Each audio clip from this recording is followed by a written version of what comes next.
Karen Sparks, Linda Healy, Donna Manson, Susan Rancourt, Roberta Parks, Brenda Ball, George Ann Hawkins, Janice Ott, Denise Nasland, Nancy Wilcox, Melissa Smith, Laura Aim, Carol DeRange, Deborah Kent, Karen Campbell, Julie Cunningham, Denise Oliverson, Melanie Cooley, and Shelley Robertson were just some of the women who were brutally attacked in the 1970s. Most were reported missing and years later found dead. All of these women came from different states and backgrounds, so how did almost all of them meet the same ending by the hands of the same person? And how did Karen Sparks and Carol DeRange escape this violent end?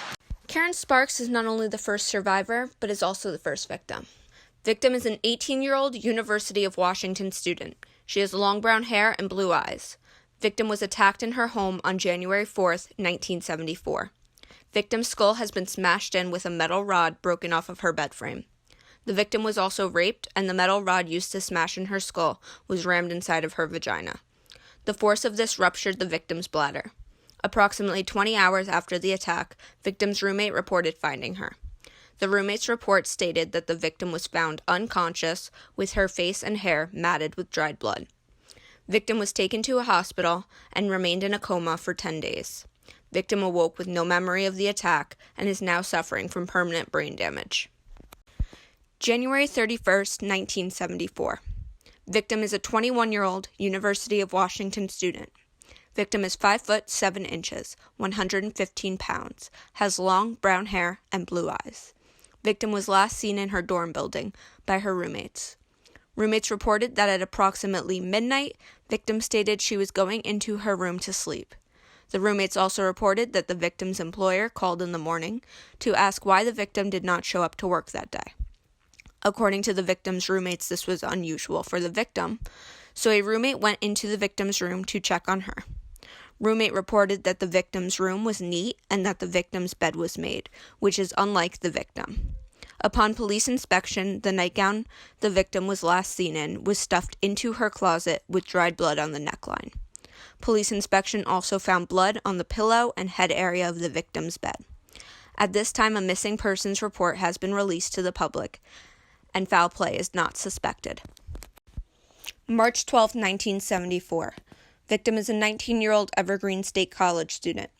Victim is 5 feet, 100 pounds, has long brown hair and blue eyes. Victim was last seen by her roommate at approximately 7 p.m. Roommate reported that victim stated she was going to attend a jazz concert on the Evergreen State College campus. Roommate states that victim gave no indication of having a date or meeting anybody at the concert. At this time, a missing persons report has been released to the public. Foul play is suspected. April 17, 1974.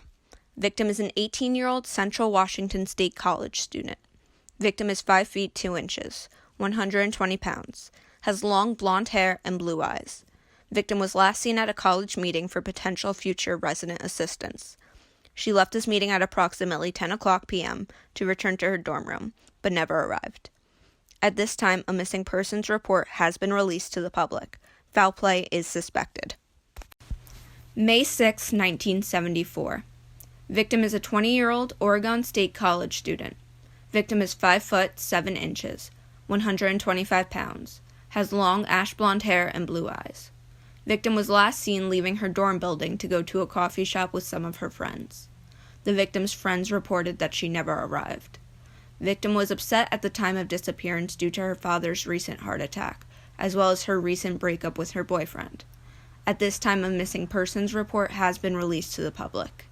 Those that are close to the victim speculate that the victim may have committed suicide. Foul play has not been ruled out. June 1st, 1974. Victim is a 22-year-old female. Victim is 5 foot 3 inches, 112 pounds, has long brown hair and brown eyes. Victim is a recent Highline Community College graduate. Victim was last seen in a parking lot talking to a handsome man with his arm in a sling outside of a tavern at approximately 2 a.m. At this time, by the request of the victim's mother, no missing persons report has been released to the public. This request was made due to, in her mother's words, the victim was known to be gone from home for a few days at a time.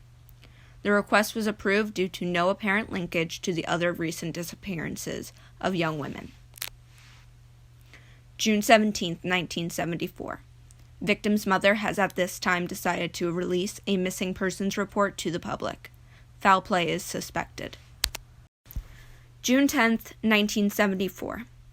Victim is an 18-year-old University of Washington student. Victim is 5 foot 2 inches, 115 pounds, has long, dark hair and brown eyes. Victim was seen leaving a party early in order to go study for a final exam. Victim stopped at her boyfriend's house on her route to say goodnight to him. Witnesses report that they last saw the victim leaving her boyfriend's house shortly before 1 a.m. Victim began to walk through an alley on her way to her dorm 300 feet away. Victim did not arrive at her dorm. Witnesses reported seeing a man on crutches struggling with a briefcase outside of the alley shortly before the victim entered the alley. Police inspection did not turn up any evidence from the scene of disappearance. At this time, a missing persons report has been released to the public. It is suspected that the victim's disappearance is linked to that of 5 other college women who have also been reported missing within the past 6 months. Foul play is suspected. July 14th, 1974. 2 victims have been reported missing from Lake Sammamish State Park. Victim 1 is a 23-year-old female. Victim 1 is 5 foot, 100 pounds, has long blonde hair and green eyes. Victim 2 is a 19-year-old female. Victim 2 is 5 foot 4, 120 pounds, has long, dark hair and brown eyes. Victims do not appear to have known each other. Victim 1 was last seen talking to a man wearing a cast on his left arm at approximately 11:30 a.m. A witness reported hearing Victim 1 agreeing to help the man load his sailboat onto his car. Witnesses reported seeing this man ask several other young women for the same thing.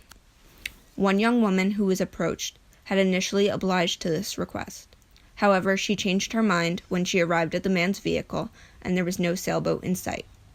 This woman reported that the man claimed the boat was at his parents' house just over the hill, and he motioned her to the passenger side door. It was at this point that the woman ran away. This young woman has been extremely helpful in assisting the police to identify the man. She provided the following description of the man to the police. The man has sandy blonde hair, is about 5'6" in height, 160 pounds, is attractive, spoke with a slight British accent. The man drove a tan Volkswagen Bug and identified himself as Ted. The man appeared to be in his late 20s. Using this description, the police were able to create a sketch of Ted. Victim 2 was last seen leaving a restroom at approximately 4:30 p.m. It is suspected that the 2 victims' disappearances are linked to 6 other recent missing persons cases in Washington and Oregon throughout the year. At this time, 2 missing persons reports have been released to the public. Foul play is suspected. Thanks to the description and police sketch, the police department has been receiving many reports of possible suspects. 2 people suggested a man who ended up being the real killer, but due to his status and reputation in the community, the police brushed it off and claimed that it wasn't possible. Janice Ott and Denise Nasland would be the last missing persons cases in the Washington area. September 6, 1974.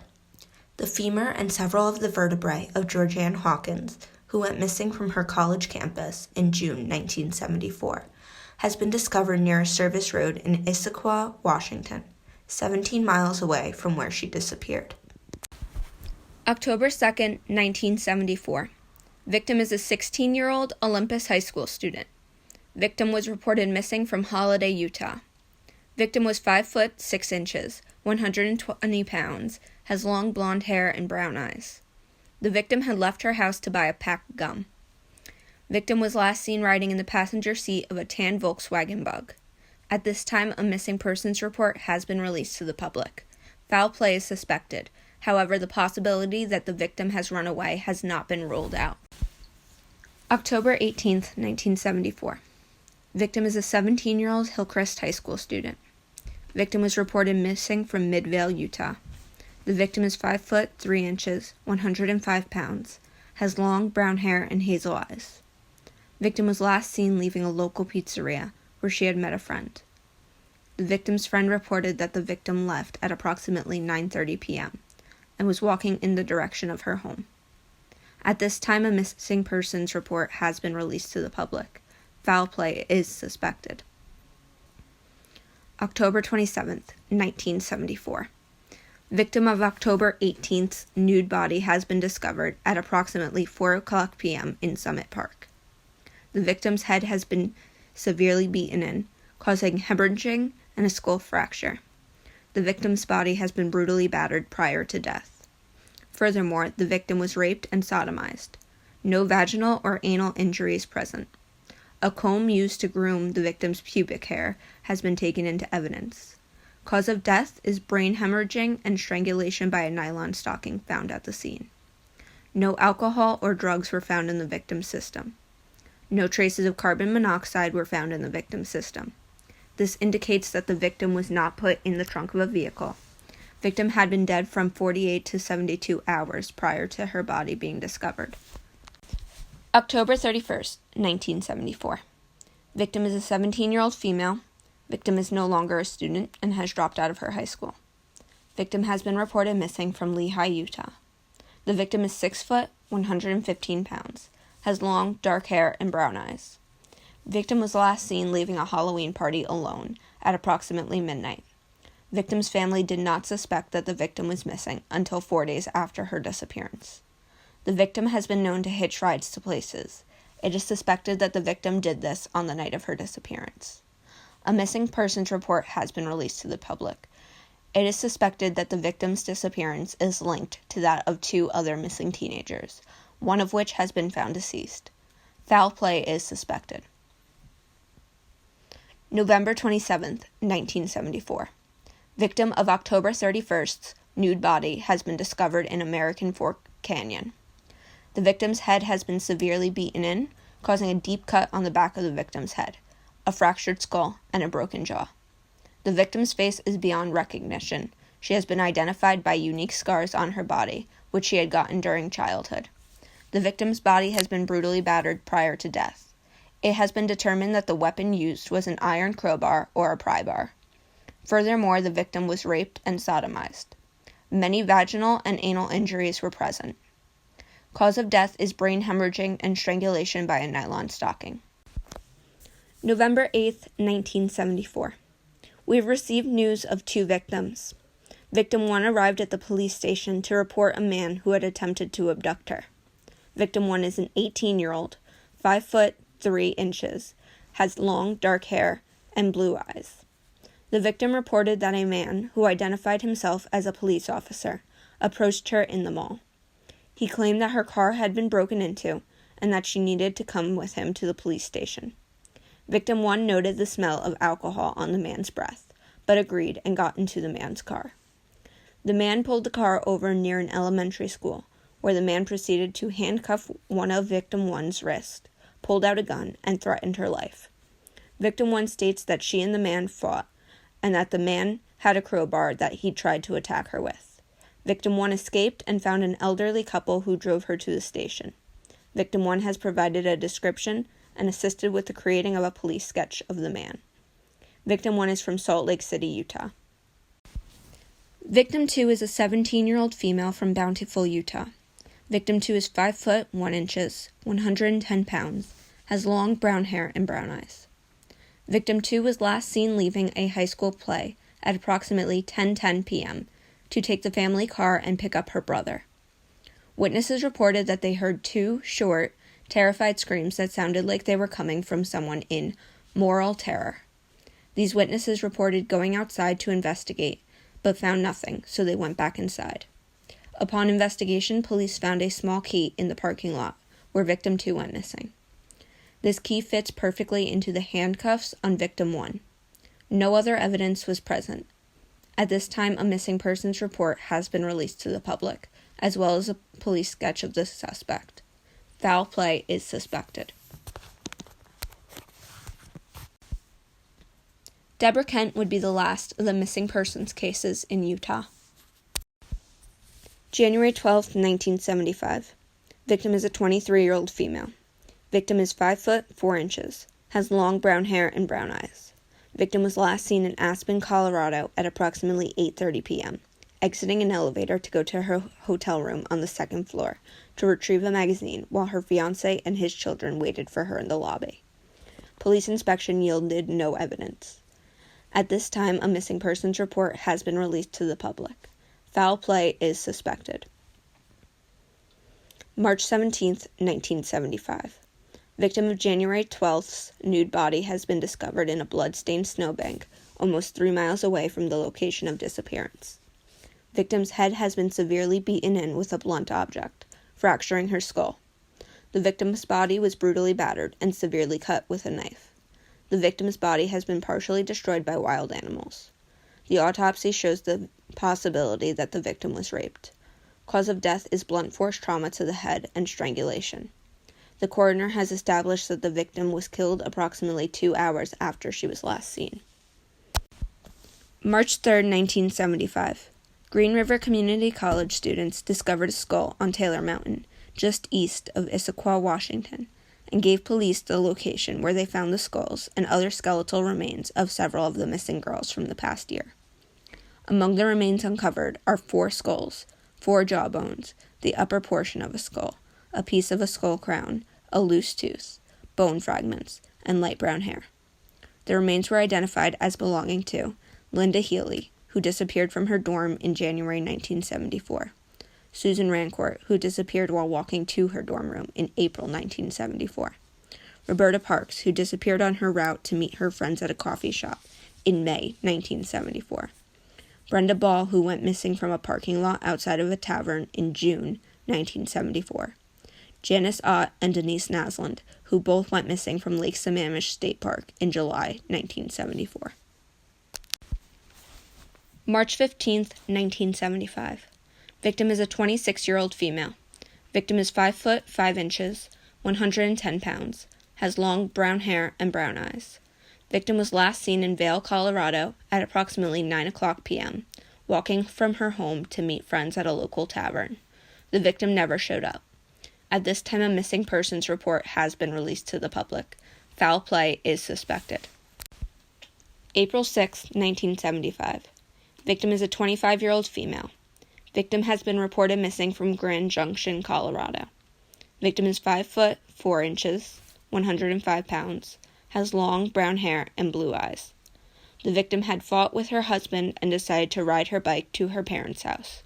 Victim's parents were not made aware that the victim was coming.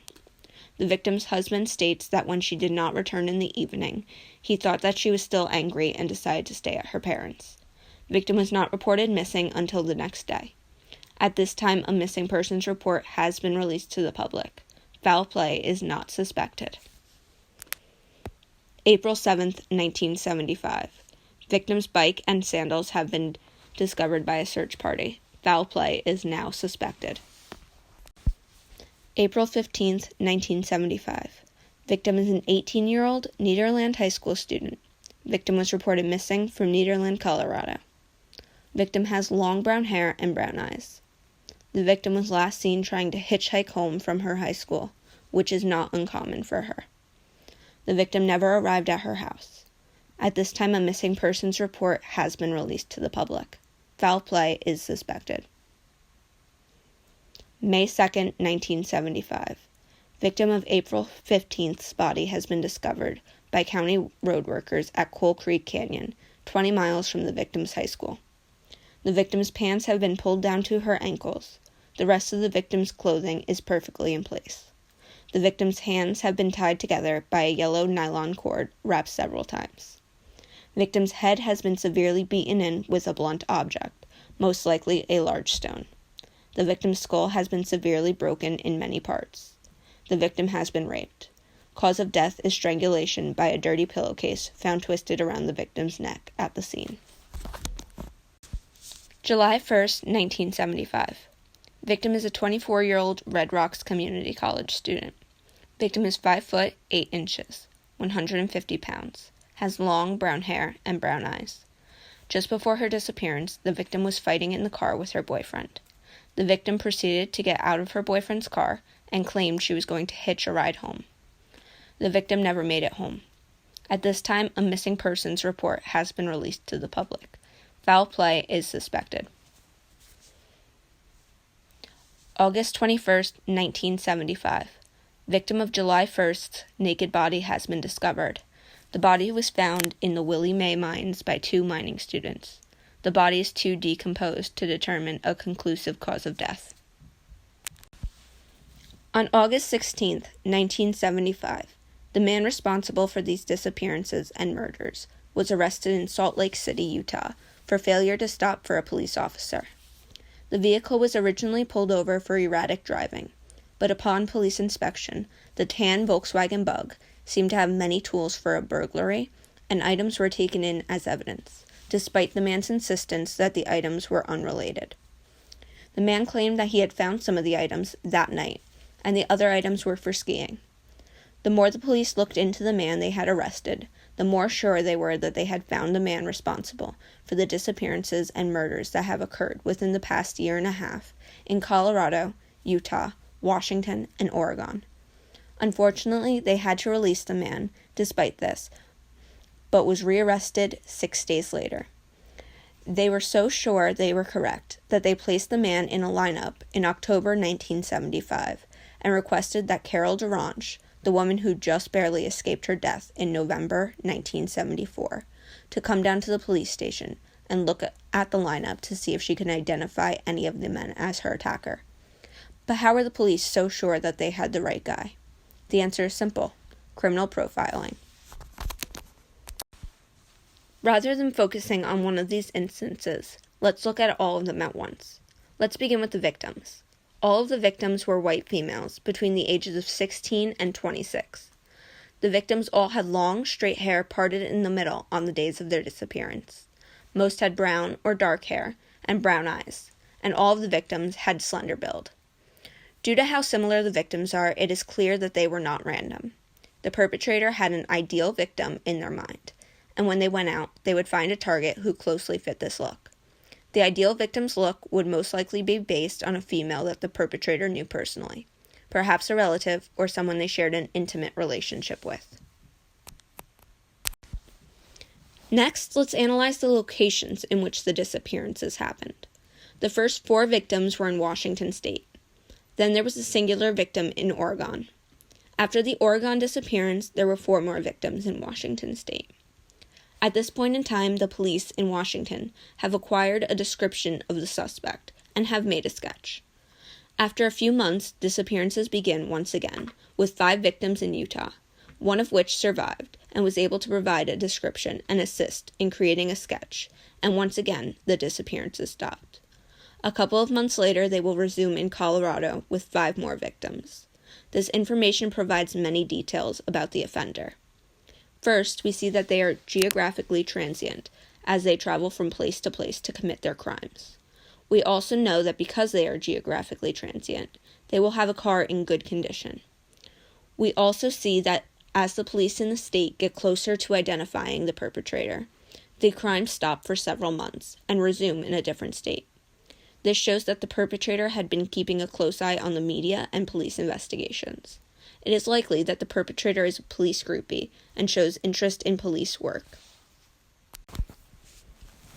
Looking at the victims whose bodies were found: Melissa Smith, Utah; Laura Aim, Utah; Karen Campbell, Colorado; Melanie Cooley, Colorado, as well as Karen Sparks, we can see a pattern in the ways that the victims were attacked. All of the victims have had their skulls bashed in with a blunt object that, except Karen Sparks, was brought to the scene and was taken with the perpetrator as they left the scene. All of these young women were found raped, and all but Karen Sparks were strangled to death with common objects, such as a stocking. Most of the victims were also restrained by objects brought to the scene, such as handcuffs, or, in Melanie Cooley's case, the yellow nylon cord. However, the perpetrator had also taken the restraints with them after leaving the scene. The victims were also oddly groomed. Their hair or pubic hair was combed and were cleaned before being left in the elements. In Melanie Cooley's case, the clothing that she was wearing was still quite clean, except for the dirt that accumulated due to being left outside. The fact that the weapons were brought with the offender further proves that the attacks were premeditated and planned. We also see very specific trends: restraints, blunt objects to the head, signs of torture, rape, and strangulation. It is likely that the suspect has had a violent sexual fantasy, fueled by porn, that began in their late youth. The suspect also seems sexually competent and would most likely be romantically involved with someone. The offender is driven by sexual gratification that comes with the kill, one that their partner cannot provide them with, making them fall into the category of a lust killer. It is also important to note that the locations of disappearances and that of where the remains are found are significantly distant from each other in each case. There was also no evidence present at the scene of any disappearances, except for the key in Deborah Kent's case. This gives heavy indication that the perpetrator falls into the category of an organized non-social offender. An analysis of the specific dates of the crimes turns up no patterns. There was no correlation between the days of the weeks the crimes were committed, nor the time of day. This leads to the impression that the perpetrator was only acting when they felt the urge to do so. The witness description in Washington claims that the perpetrator is a white male in his late 20s with sandy blonde hair. He is approximately 5 foot 6 inches and 160 pounds. The description carries on to say that the perpetrator was both attractive, though not very remarkable, and charming. They were also seen feigning an injury on multiple occasions to lure females to their tan Volkswagen Bug. Witnesses also reported the offender identified himself as Ted. In Utah, the descriptions received were very similar. An attractive white male in his late 20s, with sandy blonde hair who was very charming. Some saw this offender feigning an injury to lure females to their vehicle. Carol DeRange reports that in her case, the offender was identifying themselves as a law enforcement officer. The Utah descriptions also name a tan Volkswagen Bug as the vehicle used. Due to their charming nature, the suspect is likely to have many friends, blend in with society, be well-liked, and have a good reputation in their community. So how well does the profile that I came up with match with the actual offender? These crimes were all committed by a man named Ted Bundy. Ted drove a beige 1968 Volkswagen Bug. Ted is 5'10", has dark brown hair, and when arrested, he weighed 160 pounds. Bundy was 27 years old when he was first arrested. Despite the alterations that Bundy had made to his car, he removed his passenger seat in order to lay his victims flat to better conceal them after he lured them to his car, and also removed the inside door handle on the passenger side. The car was in good condition. Ted's ideal victim was indeed based on someone he knew, an ex-girlfriend who broke his heart in college. This ex-girlfriend had long, straight brown hair parted down the middle, and brown eyes like most of his victims. He also, due to his charming nature, was very well liked in the community, although he did not keep many as friends. He blended in well and had a good reputation, which helped him avoid suspicion. During the time of his crimes, he was romantically involved, but his girlfriend had no idea of the man that her boyfriend truly was. Bundy was also involved in the criminal justice system while living in Seattle, Washington. He worked as the assistant director of the Seattle Crime Prevention Advisory, and even wrote and released a pamphlet for women on rape prevention. He was able to see the statistics, what the police do and don't do, which gave him an advantage.